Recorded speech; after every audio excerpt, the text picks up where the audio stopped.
Sawadee Krab and welcome to another episode here for the Funky Pod, Mindful Media and Communication. And today we're very current with the topic that we're discussing, because I thought, well, it's fight week. You might know if you've listened to more of my episodes that I'm a fight fan. I'm into martial arts. I practice martial arts myself, not on a professional level, but I do try to train, 3, 4, 5 times a week. And this week, there's lots of fights happening. There's Anthony Joshua versus Francis Ngannou, which I'm not the biggest boxing fan anymore per se, but it's interesting to see what's happening there, how Francis Ngannou is like kind of trolling Anthony Joshua a little bit with the AirPods. If you've seen it, if you're into boxing, you know what I mean, or how he went back and forth with Tyson Fury in the press conference. Kind of funny. So yeah, it's a huge fight with big implications for the heavyweight boxing world. So that's very interesting. Then of course, then there is, well, the obvious one would be UFC 299 in Miami, the party in the city where the heat is on. That's a huge fight card, of course. So we will see lots of cool fights there, with Dustin Poirier, for example, taking on Benoit Saint-Denis, Sugar Sean O'Malley in the main event versus Marlon Tito Vera. What else do we have? Piotr Jan is back, which is cool because he trains and lives here in Thailand. So, of course, very interested to see what he's going to do against Song Yadong, I believe. We have Gilbert Burns fighting Jack Della Maddalena. So it's a awesome fight card. So I'm excited for this. And then Bellator, still call it Bellator, PFL, Bellator is back in France, I believe, because I read that Cedric Doumbé is back in action, who is on the verge of becoming like the face of French MMA, even though he's not in the UFC, but super famous in France. Last time he was fighting, there was Kylian Mbappé in the audience and lots of famous people. So it's kind of crazy to see. Okay, now having done the groundwork, here's the fight I want to talk about. 2 days ago, Bangkok City, downtown Bangkok, Soi 11. So they're like, if you're in Bangkok, right, or like everywhere in Thailand, you have your main roads. So the biggest main road in Bangkok is Sukhumvit Road. Well, yeah, I think you can say that it's the biggest downtown road. Okay, so it goes like all across downtown Bangkok, and then the smaller roads, alleys that go off Sukhumvit are then called Soi. Basically means alley. So you have like alley 1, alley 2, alley 3, alley 4, and alley Soi 11 is a very famous party area. Okay? There are lots of like bars, clubs. According to the police, there's no sex work at all, but if you would want to look for sex workers, which you of course would not want because it's illegal in Thailand, but then you would want to look there just to see there's nothing there, of course. Okay.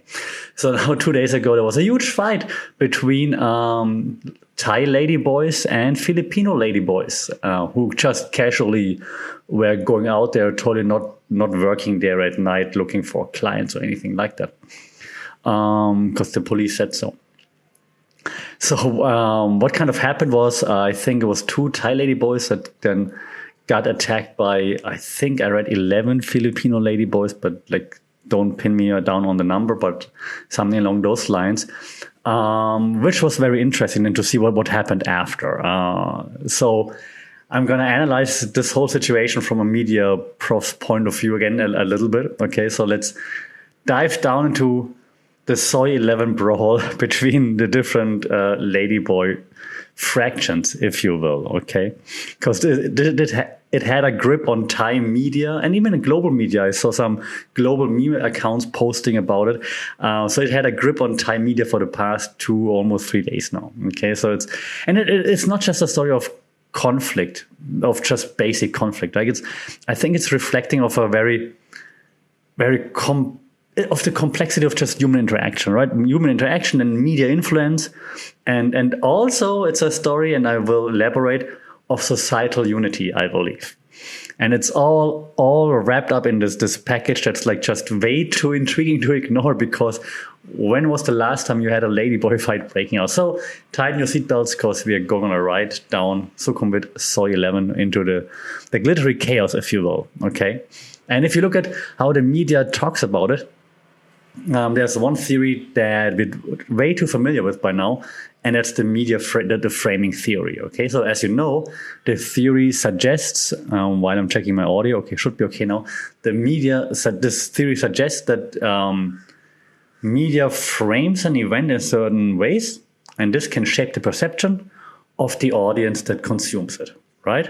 So in this case of the brawl, the media didn't just report on it, they framed it as like this spectacle, this sensational story that's like as divisive as it is unifying as well. Yeah, through this framing, the media inadvertently even like highlighted like a shared cultural moment, and transforming this incident from like a simple conflict into like this narrative of like national interest. Like it's all about like, and I'm not saying it's good, but it's interesting to see that it's like, yeah, go Team Thailand. And I'm making fun of it right now, so I hope you see the exaggeration here, but it brings Thais together. Like, no, like we have to bond together if our ladyboys get assaulted, right? So, and I'm saying ladyboys because over here in Thailand, this is not an insult. The gender is not as big of a deal as you might see it in other countries, especially in the US, for example. I think if I ask like the AI, for example, to write something about ladyboys, it tells me like that's not what you could say. You're not allowed to say that.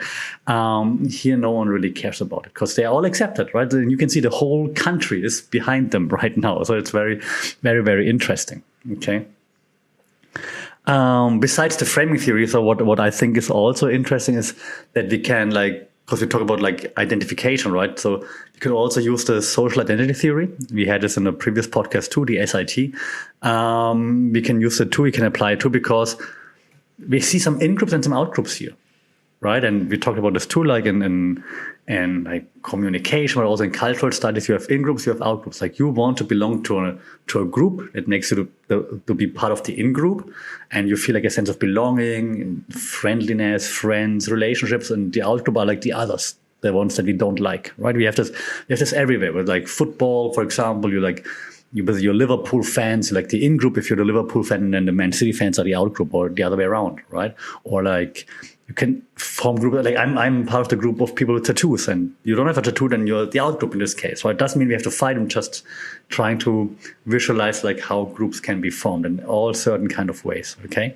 In this case, of course, all the Thais rally behind their chosen fighters. It's like Street Fighter, choose your fighter, behind the chosen fighters, right? And then the magic actually really happens in this collective embrace of the whole event's like absurdity, actually. And this fosters like the sense of belonging among those who engage, laugh, and maybe even like meme the incident. There are so many memes about it. There's a whole article on one of the biggest websites right now in Thailand that has like a whole post about like different words that you could be using to describe it. Like they branded the day, like there's a famous public holiday, the Maha Puja Day, or like lots of like holidays are like Maha something days. Now the internet branded it like the Maha and then Kadoi, which is the Thai slang term for ladyboy. So it's the Maka Kadoi Day, which is just hilarious. Like, and it's not offensive. It's just for fun. All right. So very, very, very interesting. Like how now everyone's just behind it and memes it and jokes about it, but still everyone's like united behind like Team Thailand, so to speak. So there's this shared humor and shared engagement. It kind of like strengthens like the social fabric, which is very interesting, right? So this illustrates the SIT's theory, the premise that our identities are like shaped by group affiliations, right? Even when those groups form around something as unconventional as that brawl. And I mean, the footage of the brawl, if you haven't seen it, go check it out. It must be on YouTube, Instagram, TikTok. It's insane that they're climbing poles and jumping around in that party alley. It's ridiculous. But the groups form around that. Very, very, very, very interesting. There's, of course, also more to unpack. Like apparently there's like some gang behavior happening there, like with like different ethnicities, often those transgender people. I'm not going into that because, well, I'm not like a journalistic podcast here, which we are putting on the media hat, right, and looking at like how the media frames the incident. We're not doing some in-depth research just yet. Maybe we should do this in the future, actually. Let's see. That said, spiral of silence theory, right? We talked about this also in previous episodes before. Spiral of silence means that, or typically is applied when like dominance of an opinion is being explained, right? So like you have majority opinions, and then those majority opinions, they suppress minority views, not actively, but if you have the minority view and you hear all your friends, all the people in your in-group, for example, having like the majority view, and you actually kind of like disagree, but you're not saying anything because you're like, well, I guess they all think that, so yeah, I guess it's all right, and I go along with it, I guess. But in the age of social media, right, so the spiral at some point seems to unravel. So platforms like Twitter, X, I keep saying Twitter, and Facebook and TikTok, of course, they have become like arenas where the silence actually could be broken. Like, and because every single opinion, right, no matter how niche the opinion is, could find a chorus. And this incident, proved no different, with social media amplifying voices across the whole spectrum, like creating like a very, I want to say, even vibrant tapestry of discourse that refuses to be silent. So even smaller voices, smaller opinions are being heard, which is very, very, very interesting, and just leads to a huge discourse. And that's why it's now 2 days later, it's still in the media, it's still on social media. It's crazy. Okay. Almost at a point where I want to get a bit more serious maybe. But before we do this, I think there's also humor in there. Humor, if you will, humor theory. Okay, let me explain. Because humor is not just like a reaction. It's like a very powerful form of communication that can disarm, that can enlighten, and in this case also unite. So the plethora of like memes, jokes, satirical takes on the whole brawl just underscores the role of humor in creating this shared cultural experience. It's a tool for coping, yes, but also for connecting and for reflecting on societal norms, challenging those norms, like all while keeping the mood light enough to actually engage a broader audience. If everyone would be super serious about it, like, I don't want to talk about it, but because it's like kind of funny, all right, and there's so many memes about it and so on, and parodies and spoofs and so on, that's why everyone's talking about it. And like, yeah, it's funny, but there's something to it that people think about. I just had a discussion on Instagram with a friend about like wokeness, like that no one really cares about the gender here, unlike what I just said earlier, maybe in the US, and everyone just rallies behind Team Thailand in this case, right? So, and this is all thanks to humor. So humor is a fantastic, and we should have a separate episode on this. Humor is a fantastic communication tool if used in the right way, in the right amount, to the right extent, and so on, as every communication tool, of course. So humor is a fantastic tool to be used when it comes to communication. However, I said a little bit serious, just a little, because amid the laughter and the memes, we also have cultural study theory. Okay, this offers a lens into like viewing the event as a cultural happening, a cultural text, like rich with lots of meaning and reflective of the society it happens in, which is the Thai society, the values of society, the tensions in society, the contradictions in the society. Okay, like it's an incident that, like, while seemingly like frivolous on the surface, right, opens up discussions about what I just said: gender, identity, the complexity of like intercultural interactions in a very globalized world. Like, why is it Thai versus Filipino, for example, right? So this discussion needs to be had. So through the theory, like, we're reminded that every social event, no matter how trivial it may seem, like a Thai ladyboy brawl or a ladyboy brawl in Thailand, it's like imbued with like cultural significance, and it offers insight into the society that it occurs within, I think. Yeah, so I'm kind of like rebuking what I said earlier with the humor. So both things can be true at the same time, right? So humor is important as a tool of communication, to look at it with like a bit more humor so it reaches a wider audience. However, the whole event still is reflective of the society that it occurs within. So why did it even happen? Why is it like Thai versus Filipino, for example, right? So there's more to unpack, and that's also reflective of society, obviously. So this brawl overall, right? If I just want to wrap it up, so this brawl, I should be like Bruce Buffer or Michael Buffer for the boxing fans. this brawl, ladies and gentlemen.